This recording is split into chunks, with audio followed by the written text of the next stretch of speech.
पूरा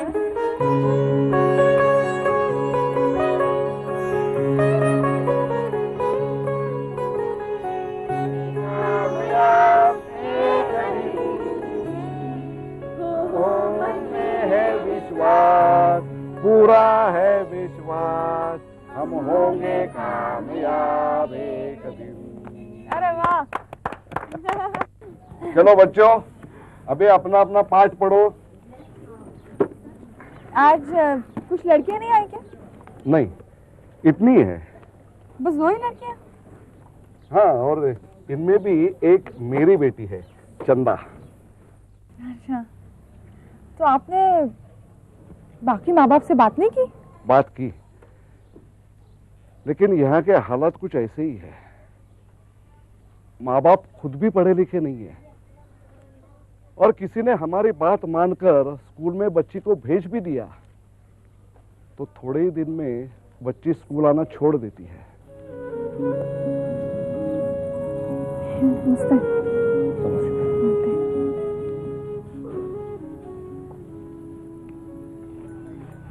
लोग अपनी बेटियों को आज के जमाने में भी स्कूल भेजने के लिए तैयार नहीं है। कितनी पुरानी सोच है। पायल, ये गांव है, यहाँ जमाना बदलने में वक्त लगता है। खैर, कोशिश करते हैं। उस घर में चलें? चलो चलो चलते हैं।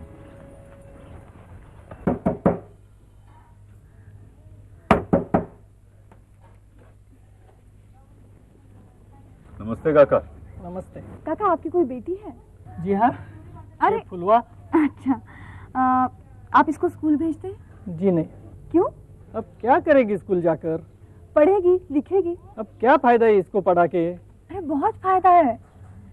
वो स्कूल जाके बहुत कुछ सीख पाएगी, अखबार किताबें पढ़ पाएगी, अपने विचारों को दर्शा पाएगी, भाषा गणित विज्ञान जैसे कई विषय समझ पाएगी, है ना?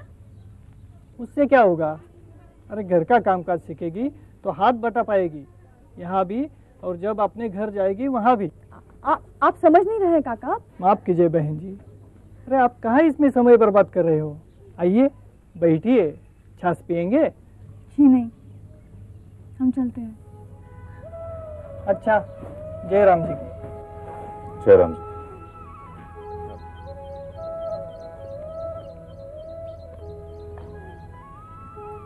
अरे पर तुम जरा सोचो, बिटिया पढ़ लिख कर कहाँ से कहाँ पहुँच सकती है। तुम्हें पता है, भारत की कल्पना चावला अमेरिका से चांद तक पहुँच गई थी। पर बहन जी, इसको कौन से चांद पर पहुँचना है? इसको तो अपने घर जाना है, और वहाँ थोड़ी ना ये सब काम आएगा। नमस्ते बेटा, आप कौन सी क्लास में हो? आप स्कूल जाती हो? नमस्ते। आइए आइए। चाचा, आप अपनी बेटी को स्कूल नहीं भेजते? जी नहीं, ये तो बड़े दुख की बात है। पानी लाती हूँ। नहीं रुकिए, हम तो आपको यही बताने आए थे कि बेटी को भी स्कूल भेजना बहुत ही जरूरी है।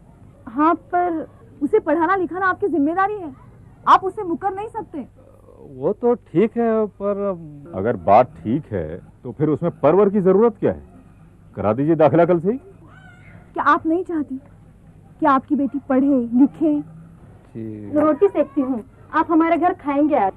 यानी आप बिटिया का स्कूल में दाखिला नहीं करवाएंगे? नहीं, हम चलते हैं। नमस्कार।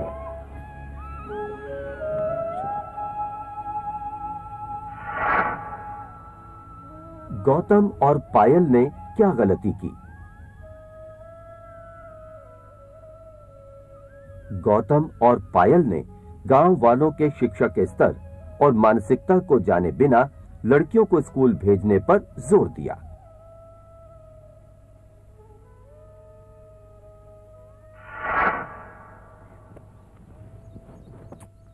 गौतम, ये लोग समझते क्यों नहीं है? पायल, क्या? उस दीवार को देखो। क्या? पढ़ो ना, क्या लिखा है। पढ़ना लिखना सीखो। हाँ तो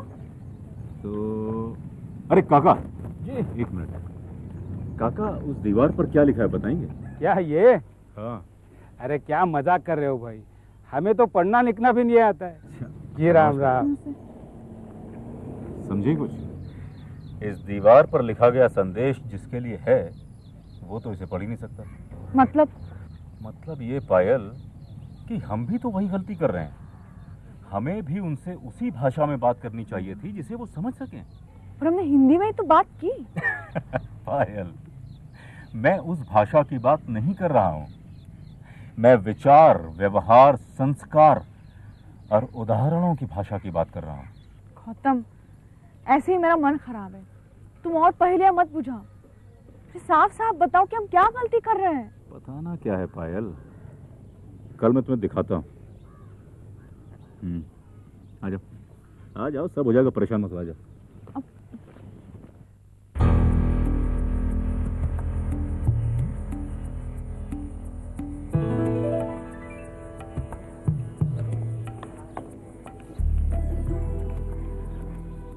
राम राम काका।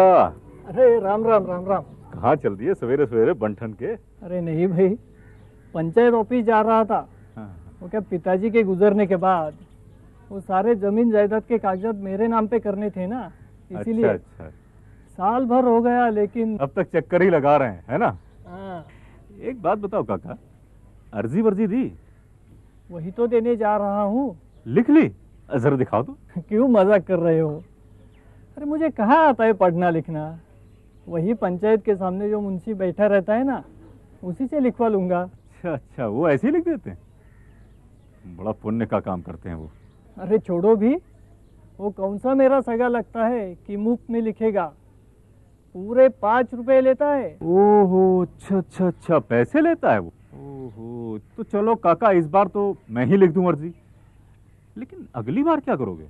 मतलब ये काका कि अगर साल में 5-10 अर्जियां लिखनी पड़ जाएं और 2-4 चिट्ठियां भी, तो सोचो कितना पैसा खर्च हो जाएगा। तो काका आप जरा हिसाब लगाओ कि अगर बिटिया पढ़ लिख जाए तो चिट्ठियां, अर्जियां वगैरह लिखने में कितने पैसे बचेंगे। और सिर्फ यहां ही नहीं, जब ससुराल जाएगी तो वहां भी। अच्छा काका, हम चलते हैं। राम राम। राम राम। आओ पहला। वाह गौतम, मान गई। अब समझ में आई सही भाषा की बात। हाँ बिल्कुल। जब हम सोच रहे थे कि वो हमें समझ नहीं पा रहे, तब दरअसल हम उन्हें समझ नहीं पा रहे थे। सही भाषा से कितना फर्क पड़ा। जानकारी देते वक्त सुनने वालों की भाषा बोलने का सही अर्थ क्या हुआ? इसका अर्थ हुआ सुनने वालों की मानसिकता, विचार और परिस्थिति को ध्यान में रखते हुए अपनी बात कहना।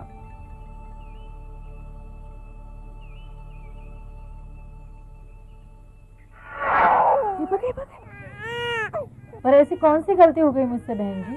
अरे बिमला, 10 में कोई बच्चे को पूरी तरह से खाली पेट थोड़े ही रखता है। पर मुझे लगा आराम करेगा तो पेट ठीक हो जाएगा।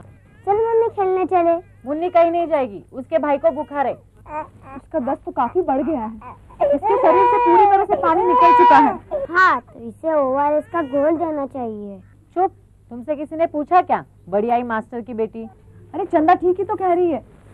ये देखो, इसे ओआरएस का घोल कहते हैं, और जब दस्त शुरू हो जाते हैं तो ये पानी में मिलाकर पिलाना होता है।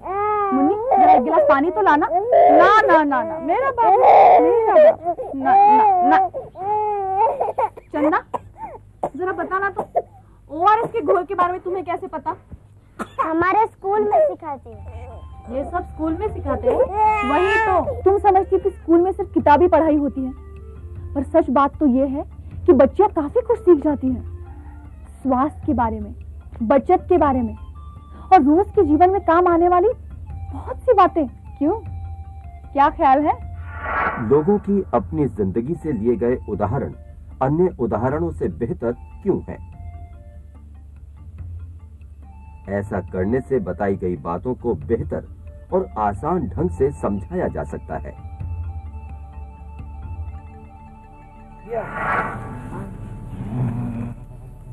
नमस्कार। अरे नमस्ते नमस्ते। कल आपने खाने का न्योता दिया था तो आज हम लोगों ने सोचा चलो। ये तो बहुत अच्छा किया आपने। आइए, हमें बहुत खुशी हुई, आइए।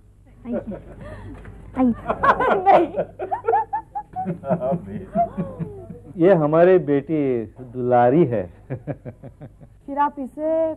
मैं और इनकी माँ रोज खेत को जाते हैं ना, तो छुटकानों को ध्यान रखने के लिए घर में किसी ना किसी को तो रहना बहुत ही जरूरी है। अब हमारी बिटिया अगर स्कूल जाती है तो इसमें हमारे लिए बहुत ही खुशी की बात है, पर क्या करें, कैसे भेजे स्कूल को? इन बच्चों का ध्यान रखेगा कौन, आप ही बताइए। अच्छा, तो ये बात है। क्या गांव में और लोगों को भी यही समस्या है? हाँ जी, कमला के घर में, वो कुएं के बगल में रहती है, रजिया के घर में भी। एक दो नहीं, यहाँ कई घरों में यही समस्या है। बहुत अच्छा हुआ कि आपने खुलकर बात की। अब हम इसका कोई ना कोई हल जरूर निकाल पाएंगे, और उसके लिए हम सारे गांव वालों से भी मदद लेंगे, है ना? शिक्षा देने से पहले सुनने वालों की जरूरतों को समझना क्यों जरूरी है, ताकि ऐसा समाधान खोजा जा सके जिससे सुनने वालों की रोजमर्रा की जिंदगी पर असर न पड़े और अपना काम भी हो जाए। देखिए मुखिया जी, मैं नहीं मानती कि कुछ हो नहीं सकता। मास्टर जी आप कहिए। तो इसमें हम क्या मदद कर सकते हैं? देखिए मुखिया जी, इनमें से कई लोग अपनी बेटियों को स्कूल भेजना चाहते हैं, पर इसलिए नहीं भेज पाते क्योंकि उनके छोटे भाई बहनों की देखभाल करने के लिए कोई नहीं है। एक और समस्या भी है, घर की बड़ी बेटियां माँ का हाथ बटाती है घर के कामकाज में, ताकि वो खेत से लौटने के बाद उन्हें सब कुछ अपने आप ना करना पड़े। ये बात तो हम सब जानते हैं बेटा, क्या किया जा सकता है? आप ही बताइए। घर के बच्चों का ध्यान रखना, घर के कामकाज संभालना, ये तो माँ बाप की जिम्मेदारी है। क्या आप सबको ये ठीक लगता है कि इस काम के लिए लड़कियां कभी पढ़ लिख नहीं पाएगी? पर इसका कोई हल भी तो नहीं है। अब नहीं है तो ढूंढना पड़ेगा। आप सब लोग बताइए, आपको ऐसी कौन सी सुविधा मिले जिससे कि आपको अपनी बेटी को स्कूल भेजना आसान हो? कहिए। अब सुविधा तो क्या, अगर छुटकारों का ध्यान रखने वाला कोई हो तो बात बन सके, क्यों जी? और वो तो मुमकिन नहीं है। बच्चों को संभालने के लिए सारे माँ बाप खेत छोड़कर अपने घर में तो नहीं बैठ सकते हैं ना, क्यों? अगर सारे बच्चों को एक ही जगह रखा जाए तो? ये हुई ना बात। पर कहाँ? मेरा एक सुझाव है, अगर हम स्कूल के पीछे वाले कमरे में इसकी व्यवस्था करें तो? वो कमरा तो ठीक है, पर वहाँ बच्चों का ध्यान कौन रखेगा? अगर आप सब लोग थोड़ी सी मदद करें तो इसका भी हल निकल सकता है। अब देखिए, हफ्ते में 5 दिन स्कूल होता है। हर माँ महीने में सिर्फ 1 दिन चुनकर सारे छोटे बच्चों का ख्याल रख सकती है। इससे बड़े बच्चे पढ़ भी पाएंगे और छोटे बच्चों की देखभाल भी होगी। क्या दुरुस्त बात कही है आपने यार। एक और बात बचती है, और रही बात घर के कामकाज में हाथ बटाने की, तो अगर हम गांव की सब औरतें मिलकर महिला मंडल बनाएं तो इन छोटी छोटी समस्या का हल यूं ढूंढ सकते हैं। क्यों, क्या ख्याल है? अरे वाह, क्या दुरुस्त बात कही। अब दुरुस्त बात कही ना मैंने, एकदम। चलिए फिर। हमें है विश्वास, पूरा है विश्वास, हम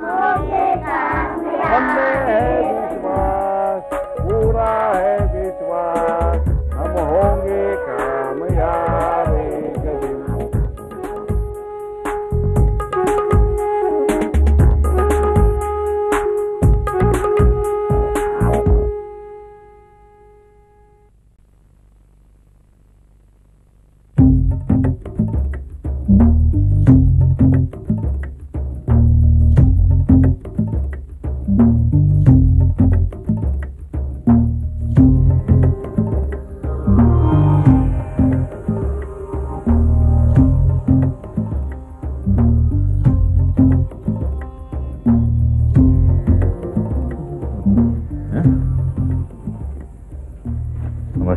नमस्कार, बैठो बैठ। आप लोगों का स्वागत है। काम बहुत है, इसलिए बिना समय गंवाए मैं सीधे हमारे मकसद पर आता हूं। पिछले 1 साल में मैंने और पायल ने गांव-गांव जाकर एड्स के बारे में जानकारी देने की कोशिश की है, खास करके नौजवान पीढ़ी को। आज हम अपने उन्हीं अनुभवों को आप जैसे स्वयंसेवकों और कार्यकर्ताओं के साथ बांटना चाहते हैं और उम्मीद करते हैं कि आप भी इनसे कुछ सीख पाएंगे। और हमारी बातों के दौरान आपके मन में कोई भी सवाल उठे तो बिना झिझक अपना सवाल जरूर पूछिएगा, ठीक है ना? जी। तो हम शुरू करेंगे पायल और मेरे आखिरी गांव के अनुभव से, जहां पिछले हफ्ते हमने 6 दिन बिताए थे। लो, इसे आप ही से सवाल भी आ गया। कोई बात नहीं, जरा सुने तो। जी, मेरा सवाल यह है कि एड्स की शिक्षा 1-2 घंटे में दी जा सकती है, तो उसके लिए 6 दिन तक गांव में रहने की क्या जरूरत है? तुमने सवाल बड़ा ही सीधा और पते का पूछा, तो इसका जवाब थोड़ा सा लंबा है, इसलिए शुरू से शुरू करना पड़ेगा। हम जिस गांव में पहले पहले गए थे, वहां हम भी एक ही दिन की सोच के गए थे। क्यों गौतम, याद है? बिल्कुल। हमने सोचा कि गांव में मुश्किल से 50 घर होंगे और जो पहला दरवाजा दिखा उस पर दस्तक दे दी। अब भैया नमस्कार, क्या आप बता सकते हैं इस गांव में किसी को गुप्त रोग है क्या? भैया सुनिए। गौतम और पायल ने क्या गलती की? उन्हें क्या करना चाहिए था?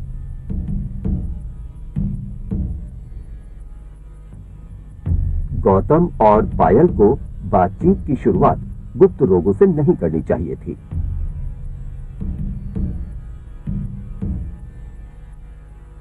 और उन्हें गांव वालों को पहले विश्वास में लेना चाहिए था।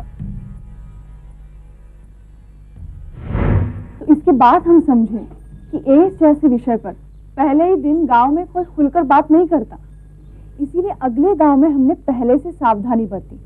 हमारी जान पहचान वाला एक आदमी शंकर उसी गांव का था, तो हमने पहले उसे ये समझाया कि स्वास्थ्य शिक्षा कितनी जरूरी है। संभोग या गुप्त रोग का नाम भी नहीं लिया। शंकर ने हमें गांव के मुखिया से मिलाया।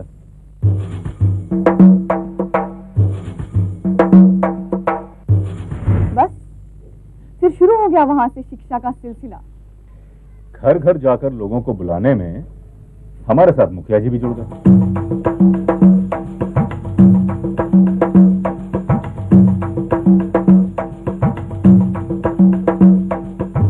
आएंगे ना?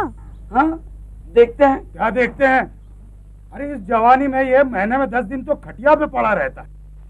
हाँ, आप चिंता ना करिए। अरे ये क्या, इसका बाप भी आएगा। फिर वो आया? सब आए। मैंने और पायल ने अलग अलग मर्दों और औरतों से बात की। दोनों से स्वास्थ्य के बारे में हमने कई सवाल पूछे। अच्छा ये बताइए कि आप लोग किन बीमारियों से ज्यादा परेशान रहते हैं? अब आप सब लोग जानती हैं कि साल में 4 ऋतुएं होती हैं, है ना? कौन कौन सी? कौन बताएगा? कमला तुम? जी, गर्मी, बसंत, बारिश और सर्दी। बिल्कुल सही। अब कौन से ऋतु में कौन सी बीमारियां होती हैं, ये कौन बताएगा? इस बार राधा तुम बताओ। जी मैं? हाँ, अगर बारिश के दिनों से शुरुआत करें तो देखें। बारिश में तो सर्दी, खांसी और सबसे ज्यादा तो पेट की बीमारियां होती है। ठीक कहा, बारिश में पेट की बीमारियां आम है। तुम में से कितने लोग पानी उबाल कर पीते हैं? कोई भी सवाल हो आप लोग मुझसे पूछ सकते हैं, शर्माइए मत। अरे किसी का कोई सवाल नहीं है? हाँ सरोज पूछो। बहन जी, मुझे कुछ दिनों से कमजोरी लग रही है। मैंने पहले ही दिन सिर्फ आम स्वास्थ्य की बातें होती है। हाँ, और स्वास्थ्य पर उनसे सवाल जवाब का सिलसिला भी चलता है, जिससे उन्हें धीरे धीरे सवाल पूछने की आदत भी पड़े। फिर रात को ठहरे कहाँ? मैं दाई माँ के घर पे रुकी थी और गौतम शंकर के यहाँ। कुछ गांव वाले वहां भी रात को मिलने आए। अगले 2 दिन ज्यादातर आम स्वास्थ्य की ही बातें हुई, पर अब गांव वाले खुलने लगे थे। उनको और खुलने देने के लिए हमने कुछ खेल की मदद ली। तो आप सबको कागज और पेंसिल मिल गई ना? अब आप जानती हैं आपको क्या करना है। आप सबको अपने शरीर की तस्वीर बनानी है।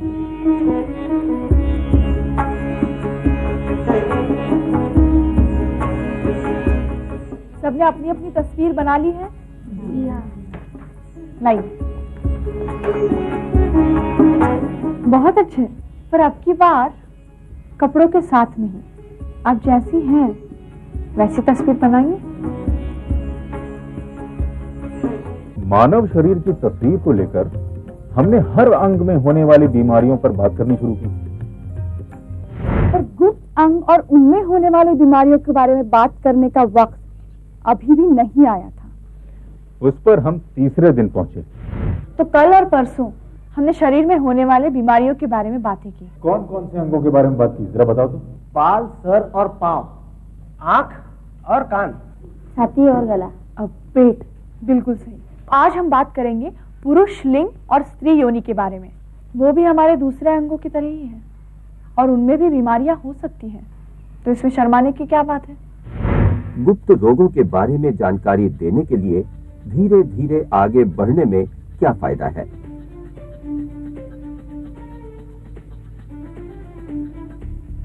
इससे लोगों का विश्वास जीतने और उनकी झिझक दूर करने में मदद मिलती है, जिससे वे अपनी व्यक्तिगत समस्याओं की जानकारी देने के लिए तैयार हो जाते हैं। तीसरा दिन बहुत खास था। अच्छा, आप में से किसी को गुप्त अंगों की तकलीफों के बारे में कुछ पूछना है? किशन?